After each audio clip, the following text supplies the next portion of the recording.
Os nossos cumprimentos a todos e votos de muita paz. Dando continuidade ao nosso estudo que estamos fazendo do livro Os Mensageiros, pelo espírito André Luiz e a psicografia de Chico Xavier, nós vimos há 15 dias atrás, no capítulo 28, a vida social. Então, lá onde Alfredo, naquele poço de socorro que Alfredo dirigia, ele mostrou também que havia uma vida social. Então, eles foram visitados pelo casal Bacelar, né? E suas duas filhas. Então, era um casal, era um senhor, uma senhora e duas filhas moças. Eles foram visitados e aí vão falar da visita, né? Como aquela visita é muito diferente, existe um amor, existe uma comunhão de pensamentos, né? E aí o Bacelar, né, o senhor Bacelar, ele vai falar do desculpismo que muitas vezes nós temos aqui na Terra, das dificuldades que os espíritos trazem, né? Eles começam a inventar um monte de desculpas para não trabalhar, para não cumprir aquilo que prometeram. E agora nós vamos para o capítulo 29, notícias interessantes. Então nós paramos no capítulo 28, quando eles foram interrompidos, né? Foram chamados, o senhor Bacelar foi chamado, e aí quem ficou com André Luiz e Vicente foram as filhas do casal Bacelar, né? E essas filhas, elas se chamavam Cecília e Aldonina. Então nós vamos à leitura desse capítulo, notícias interessantes. Em vista de apresentação mais íntima de Aniceto, que deixara as jovens em nossa companhia, entramos a conversar animadamente com Cecília e Aldonina, as duas irmãs. A primeira tinha sido filha dos Bacelar, quando na crosta, e a segunda, ela era uma sobrinha do chefe de família, que aguardava a volta da mãezinha para a organização de um lar na cidade próxima. Então, a Cecília era uma filha legítima, né, do casal Bacelar, e a outra uma sobrinha dele. Ambas demonstravam magnífico desenvolvimento mental, robusta inteligência e notável capacidade de expressão. E enquanto os nossos maiores se conservavam afastados, cogitando de assunto privado, Vicente e eu ouvíamos as jovens encantados com a sua nobreza e a sua vivacidade. Então, Vicente e o André Luiz ficaram com as jovens conversando. Verificava que o quadro era idêntico à paisagem social da Terra, apenas diferindo quanto aos sentimentos reais. Então, aquela conversa animada, mas diferia das conversas aqui na Terra, que muitas vezes elas diferem, elas não têm aqueles sentimentos reais, né, de afinidade. E continuando, não havia qualquer nota de falsa apresentação. Em tudo a alegria pura, a simplicidade de fiel, a sinceridade sem mácula. No desenvolvimento espontâneo da palestra, falou Cecília com graça. Estou trabalhando há muito para alcançar um prêmio de visita a nosso lar. Minhas superioras prometeram-me semelhante satisfação para o ano próximo, para o próximo ano. Então, a Cecília está falando que conseguiu uma visita para o próximo ano lá na colônia Nosso Lar. E, sorrindo, rematou expressivamente. Entretanto, não, para conseguir essa visita, tenho de atender a umas tantas obrigações importantes. E aí o Vicente vai falar, pois que, né? É preciso tudo isso? É preciso tanto? E ela, sem dúvida, bem-humorada, ela retornou a conversa bem-humorada. Então, sem dúvida, o meu amigo talvez não esteja convencido quanto ao brilho de sua atual posição. Viver em nosso lar é uma grande bênção. Acaso não o terá compreendido ainda? Então ela vai falar para Vicente que aquilo que eles o lugar que eles estavam lá, acolhidos em nosso lar, que aquilo era uma grande bênção, perto de onde elas estavam, né? E que precisaria de trabalhar muito para ter esse consentimento de uma visita lá. Então, sorrimos todos. E reafirmando o conceito, Cecília continuou. Segundo os instrutores que nos visitam em Campo da Paz, que era essa colônia que eles viviam, né? Campo da Paz. Os seus ministérios, os ministérios de nosso lar, eles são verdadeiras universidades de preparação espiritual. O ensejo educativo nesses ministérios é imenso. E chego a crer que para avaliarem a extensão da benesse que Jesus lhes concedeu, seria necessário viverem alguns anos em nossa colônia, onde o trabalho ativo de vigilância e assistência é mais imperioso, mais exigente. Então, o que ela está dizendo aqui é que para valorizar quem vive na colônia nosso lar, para valorizar essa estadia que eles estão tendo lá, é só conhecendo o Campo da Paz, que é uma outra colônia, né? Então, ali o trabalho é muito ativo, né? De vigilância, né? E assistência também é mais exigente naquele local, em Campo da Paz. Em nosso lar, porém, objetei, né? Isso o André Luiz está falando. Temos igualmente grande número de sofredores.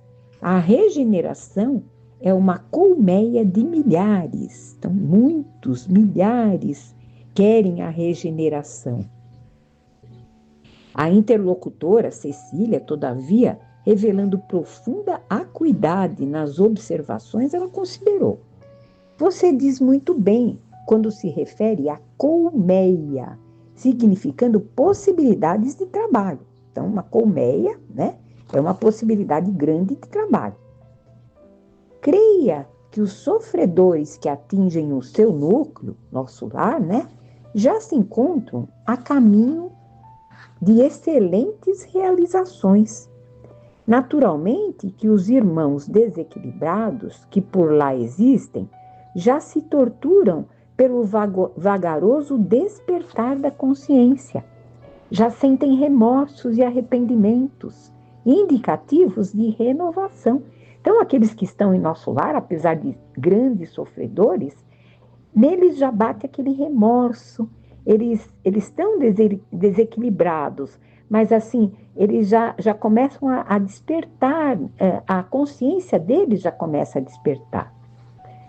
São sofredores que melhoram progressivamente, porque o ambiente da cidade da elevação é de elevação positiva. Então, nosso lar, o ambiente de nosso lar, ele favorece ao restabelecimento desses espíritos. E aí ela continua, onde a maioria vive com a bondade, a maldade da minoria tende sempre a desaparecer. Nosso lar, portanto, mesmo para os que choram, possui soberanas vantagens espirituais. Então, o que ela está dizendo aqui, que mesmo aqueles que estão desequilibrados, que choram muito em nosso lar, né?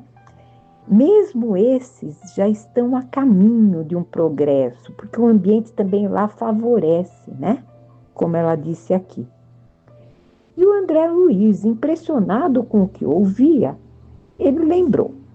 Eu mesmo trabalhei algum tempo em cooperação nas câmaras retificadoras. É verdade, ele trabalhou muito nas câmaras de retificação ali em nosso lar. Já ouvi diversas referências a essa instituição, exclamou a Cecília, né, senhora do assunto. Mas, baseando-me nos informes de mentores amigos, continuo a manter a minha opinião. Apesar do sofrimento naquelas câmaras de retificação que o André Luiz trabalhou, todo aquele sofrimento, eles ainda estão mais elevados do que aqueles do Campo da Paz, aqueles sofredores do Campo da Paz. E nós vamos ver aqui que muitos ainda não estão nem conscientizados da culpa, do que fizeram, né? Eles ainda não têm essa consciência. Vamos continuar aqui. E como se já conhecesse nossos processos de serviço, ela asseverou, sorridente: vocês conhecem lá muitos espíritos sofredores, mas em Campo da Paz conhecemos muitos espíritos obsessores. Lá poderá existir muita gente que ainda chora, mas em nosso meio há muita gente que se revolta. Em vez do choro, se revolta. É mais fácil remediar o que geme do que atender aquele que se revolta, o revoltado. Nas câmaras a que se refere você, André Luiz, vocês retificam erros que já apareceram, dores que já se manifestaram. Mas aqui, em Campo da Paz, meu amigo, somos compelidos a lutar com irmãos ignorantes e perversos, que se sentem absolutamente certos nas fantasias perigosas que esposaram. E nós nos vemos obrigados a atender a doentes que não acreditam na própria enfermidade, que é pior. Começava a entender a lógica daquela argumentação. E reconhecendo a impossibilidade de qualquer contradita, de negar o que ela estava falando, a jovem continuou segura de si. Aliás, é natural que assim seja. Estamos a pouca distância dos homens, nossos irmãos na carne. Então, aquela colônia Campo da Paz, ela estava bem próxima à terra. E ela continua: e sabemos que na crosta a situação não é diferente. Quantos materialistas se fantasiam por lá de filósofos? Quantos demônios com capa de santos? Quanta má fé a fingir generosidade e boas intenções? A influência da humanidade encarnada em nosso núcleo de serviço é vigorosa e inevitável. Então, ali em Campo da Paz, eles respiram aquele hálito dos encarnados, né? De todos aqueles erros, e como nós vivemos aqui na Terra, né? Vivemos aqui numa situação de uma escola, é uma escola para aprender. Então, lá eles estão próximos dessa escola, de muitos espíritos encarnados, mas também bastante ignorantes. E o Vicente, que ouvia atencioso, ele falou: deduzo que de tudo isso, manifestações sacrificiais muito grandes. Mas o trabalho em Campo da Paz deve ser altamente meritório. Então, eles se sacrificam muito, né? Mas também devem ter um grande mérito por trabalharem lá. E ela responde: incontestavelmente, a história da fundação é interessante. Alguns benfeitores, reconhecidos a Jesus, resolveram organizar, em nome de Jesus, uma colônia em plena região inferior, que funcionasse como instituto de socorro imediato aos que são surpreendidos na crosta com a morte física, em estado de ignorância ou de culpas dolorosas. Então, eles atendem, naquela proximidade, eles atendem a todos esses desencarnados, né? De uma maneira assim, rápida, né? É um socorro imediato aquilo. O projeto mereceu a bênção do Senhor, então Jesus concordou com aquele projeto. E o núcleo se criou há mais de 2 séculos, então 200 anos já existe essa colônia Campos da Paz. Nem todos os espíritos evolvidos que estão acima, no entanto, estimam esse serviço nesse órgão de assistência constante. Então, ali é difícil também conseguir trabalhadores, é o que ela está falando. A maioria dos missionários vitoriosos, ao se ausentarem da terra, necessitam refazer energias por direito natural do trabalhador fiel. E os mentores de nobre posição hierárquica têm seus programas de serviço, que não devem quebrar em obediência aos desígnios do Senhor. Então, os missionários, eles partem da terra, mas eles vão já em missão de serviço. Primeiro, um descanso, né, do trabalhador fiel e depois de serviços já a serem atendidos. E ela continua, desse modo, nosso serviço é ativo, mas nossas aquisições são lentas e devemos sempre esperar por cooperadores que se eduquem na própria colônia, em benefício geral. Então, aqueles que estão na própria colônia, quando eles se restabelecem de toda aquela inferioridade, eles, muitas vezes, eles viram, assim, cooperadores de lá, né? Pelo próprio amor com que foram tratados. Mas é um serviço mais lento. Ganha-se excelente compensação, ela continua. Temos direito a grandes valores intercessórios, mas por isso mesmo nossas responsabilidades, elas não são pequenas. Conhecendo a utilidade dos que servem em nossa colônia, não passamos nunca sem instrutores abnegados, que procedem da zona superior, alentando-nos o bom ânimo. Então, vários que residem em zonas superiores estão lá, ajudando, intuindo todos eles, né? O que pedimos com fundamentação legítima nunca é negado. Então, todo o pedido deles é atendido. E se tarda o recurso, beneméritos orientadores de nossas atividades prestam explicações que nos libertam de qualquer angústia na espera. Então, se eles não são atendidos de pronto, então logo eles são avisados, orientados do porquê aquilo está demorando, para que eles não caiam naquela angústia de esperar, né? Por isso, nosso grupo está sempre coeso e muitos preferem adiar certas realizações sublimes para permanecer ao lado de companheiros antigos, aos quais se unem com desvelado amor. E foi o que dissemos, alguns acabam permanecendo. Eles têm até oportunidade de irem para outros locais, mas eles acabam permanecendo lá em reconhecimento pelo amor que eles receberam, né? Eles acabam ficando por lá, permanecendo por lá como cooperadores de lá.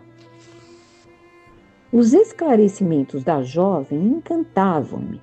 Naquelas poucas palavras estava todo um resumo de lições sobre o sacrifício e o merecimento, o compromisso fraterno e a solidariedade compensadora. E aí ele perguntou a André Luiz com interesse: a sua família sempre viveu lá? E a jovem respondeu, né? Meu pai, há mais de 50 anos, foi socorrido pelos benfeitores de Campo da Paz. Então, o pai dela, ele foi socorrido lá em Campo da Paz. E restabelecida a saúde espiritual, ele fixou-se na colônia, com razoável impulso de amizade e gratidão. Então, ele é um desses cooperadores, né? O senhor Bachelard, que foi socorrido naquela colônia há 50 anos. Mais tarde, ela continua, minha mãe reuniu-se a ele e faz precisamente 20 anos que ela se reuniu ao Bachelard. Aldonina e eu, as duas irmãs, fomos atraídas amorosamente por ambos, a fim de continuarmos ali no santuário familiar. Então, continuariam na mesma família e foram atraídas pelos dois. Desse modo, trabalhamos ao lado deles desde a primeira hora. E aí o André Luiz vai perguntar, e tem muitos programas para o futuro? Ele pergunta. Cecília fez um gesto que lhe caracterizava o coração de moça sonhadora e redarguiu. Tenho muitos projetos e problemas a resolver. Projetos e problemas. Mas estou aguardando a chegada de alguém que ainda se encontra na Terra. E aí, no final desse capítulo, ela está dizendo que ela tem projeto, que ela tem trabalho, mas que ela está aguardando a presença de alguém, né, que está ainda na Terra, mas que está prestes a desencarnar. E o que nós vimos hoje nesse capítulo, né, Notícias Interessantes, que viver em nosso lar é uma grande bênção. Para espanto de Vicente e André Luiz, aquilo que ela falou, para eles foi até uma novidade, né? Porque eles enxergam tanto sofrimento lá, e na verdade não, né? São espíritos que estão já caminhando, né, para o progresso. E ali que a colônia onde elas estão, né, que é Campo da Paz, que ela foi fundada há 2 séculos, há 200 anos. E ela tem por finalidade abrigar quem? Aqueles que em estado de ignorância, espíritos culpados, que partem da terra, o primeiro local que eles encontram é ali, é bem próximo à terra, né? A colônia Campos da Paz, onde elas são essas cooperadoras, toda essa família é cooperadora. Bom, por hoje nós terminamos o estudo desse capítulo, né? Capítulo 29. E daqui a 15 dias nós daremos continuidade a esse estudo. Fiquem com Deus e até lá.